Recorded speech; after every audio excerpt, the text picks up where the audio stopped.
I have such an amazing clip for you folks today. I think we're starting to see more and more Republicans come out against Donald Trump in a very public way. These are Republicans who have worked in the party for a long time, even former members of Congress, even Republicans who worked directly with Donald Trump. As we saw recently, former Vice President Mike Pence came out and said that he will not be endorsing his former boss. And of course, Republicans like Liz Cheney, Adam Kinzinger, and John Bolton have all made their voices heard for quite some time now. And that's why I'm super excited to show you this clip of Karl Rove. He is a lifelong Republican, someone who worked in the Bush administration. And he was recently doing this interview with Ari Melber on MSNBC, and he just didn't hold back against Donald Trump. He specifically focused on Donald Trump's rhetoric surrounding January 6th recently, how he continues to try to rewrite history for that day, and how he praises the people who were involved in January 6th, calling them patriots and hostages and whatnot. And I just think this clip is so great. And then later in the video, we're going to talk about how Donald Trump continues to promote political violence and talks about these folks, those involved in January 6th, on his social media pages and at his rallies. So here's that clip of Karl Rove. Check it out. If they were smart, they'd take the January 6th and go hard at it. And they would say, he wants to pardon these people who attacked our Capitol. I worked in that building as a young man. To me, the Congress of the United States is one of the great examples of the strength of our democracy and a jewel of the Constitution. And what those people did when they violently attacked the Capitol in order to stop a constitutionally mandated meeting of the Congress to accept the results of the Electoral College is a stain on our history. And every one of those sons of who did that, we ought to find them, try them, and send them to jail. And one of the critical mistakes made in this campaign is that Donald Trump has now said, I'm going to pardon those people because they're hostages. No, they're not. They're thugs. There were people, some of them had automatic weapons at a hotel in Virginia hoping to be able to be called up. We had people saying, where's Nancy Pelosi?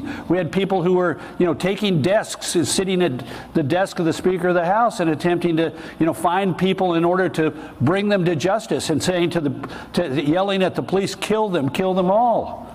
And so why Trump has done this is beyond me. If he had said, you know what? I trust our jury system. I trust law enforcement. Anybody who assaulted the Capitol ought to be. He said it once or twice, but now he's appearing in a video with people who assaulted police officers with an intent to take the Capitol by force. So, look, I'm a Republican. I don't want to have a Democrat president. I want to have a Republican president.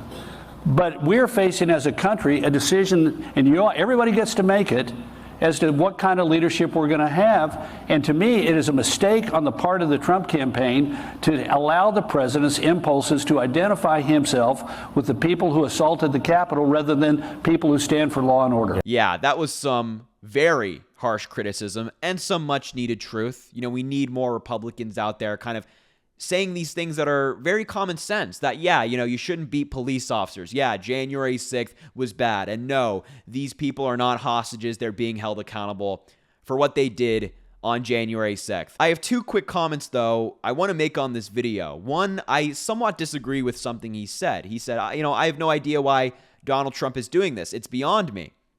I know why. And I think you folks know why as well. It is who he is. This is who Donald Trump is. He cannot control himself. He is in favor of political violence. He is in favor of people who perpetuate political violence on his behalf. And that's why he loves January 6th. He doesn't care about the cost on America or the lives that were affected that day, even permanently. He only cares about himself. And we all know that it would be politically advantageous for Donald Trump to say, hey, I don't support this. These people were bad. January 6th was a horrible day, yada, yada. But he can't. And he won't, because he cannot control himself. This is who he is. He loves these people. He genuinely thinks that what they did was right. So I know exactly why he's doing this and why he hasn't taken a different strategy, because he truly believes it. That is who Donald Trump is. And the second thing I want to say is, I think his point at the end there is really strong, and I think it's something that Democrats should be promoting more, which is Donald Trump has chosen to identify himself and connect himself with these people. If you are voting for Donald Trump in 2024 and MAGA Republicans, you are voting for more chaos like that. You are voting for a potential second January 6th. You're voting for someone who is in favor of political violence and certainly not in favor of the rule of law. Trump had the opportunity to separate himself, to not be involved. He chose not to do that. He chose to connect himself with those people, align himself with what they did that day. So, to all the independents out there, to people even who have family members they're trying to convince, I think that's a winning message. That you are aligning yourself with someone who is in favor of political violence, and that's not what we do in the United States. Whether you're a Democrat, Republican, independent, whatever, we don't do that. When you lose an election, you don't resort to violence. You resort to conceding gracefully and helping the new president-elect transition into that role in a smooth way. But as I mentioned earlier in the video, Donald Trump continues to promote these folks. And actually, over time, he's become more complimentary of them. So take a look at this screenshot from his Truth Social page. And as you can see at the top, it says pinned post or pinned truth, which means that this is the first thing that people see when they come to his Truth Social page. And what it is the song that Donald Trump made with January 6th insurrectionists. Yes, the song that Donald Trump made. It is the Star-Spangled Banner, except it's not sung by a talented singer. It is sung by January 6th insurrectionists who called in from prison phones and sang the song. And, over the track, Donald Trump is doing some talking, whatever. It's really garbage. Don't hurt yourself by listening to it. But the caption is January 6th hostages with Donald Trump. Again, he's calling them hostages on his Truth Social page. He is promoting a song they made with him. This guy is off his rocker. And if you needed any more evidence that Donald Trump aligns himself with these people, look at this. It just is insane. It really is. And he's not just doing it on Truth Social. He's not just throwing out a post here and there, which is already bad enough. He's also doing this stuff at his rallies. He's talking very positively about these folks. Take a look at this clip from Trump's recent rally in Ohio, where not only does he call the January 6th insurrectionists hostages, but he also calls them patriots. Take a look at that clip here. And you see the spirit from the hostages, and that's what they are, as hostages. They've been treated terribly and very unfairly, and you know that, and everybody knows that. And we're going to be working on that soon as the first day we get into office. We're going to save our country, and we're going to work with the people to treat those unbelievable patriots, and they were unbelievable patriots and are. You see the spirit just cheering, they're cheering while... Yeah, he calls them patriots, saying that what they did was good. I mean, what are we doing here? How can we have a major party in the United States nominating and supporting somebody like this? It is crazy. And did you see the reactions of the people in the background? They were all nodding approvingly, or they were cheering, or they were clapping. They love it. And that's another concerning thing. The fact that the Trump base actually enjoys this talking point. They are fully on board with Donald Trump talking positively about January 6th, about the people who did it. And, that's obviously concerning for a number of reasons. But the main thing for me is that what if there's another January 6th, a January 6th 2.0, right? When you have his supporters on board saying it's a good thing, and when Trump is on board promoting it, saying it's a good thing, that just spells, for me, recipe for disaster. And I think that is also something we got to keep in mind as we get closer to the 2024 presidential election. And finally, the last thing I want to show you and kind of talk about is also the fact that Donald Trump himself is still promoting political violence.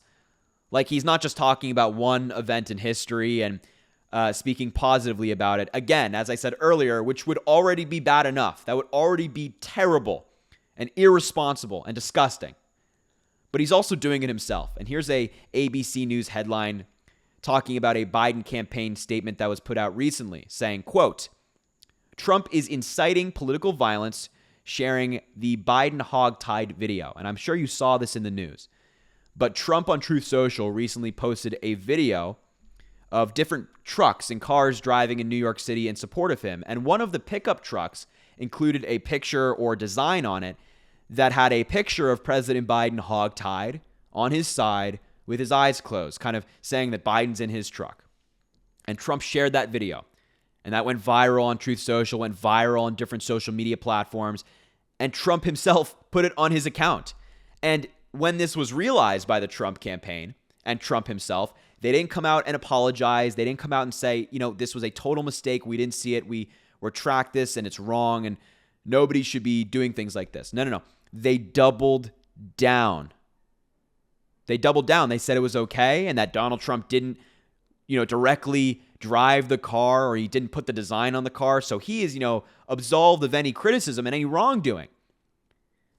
But this is what the Trump campaign is doing. This is what Donald Trump is doing.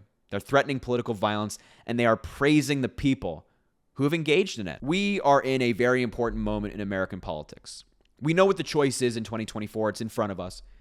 And as Americans, we have to ask ourselves, are we going to choose Joe Biden, who's a good person, good man, effective, knowledgeable, experienced, has gotten a lot of policy done that has affected and helped millions of people in different ways?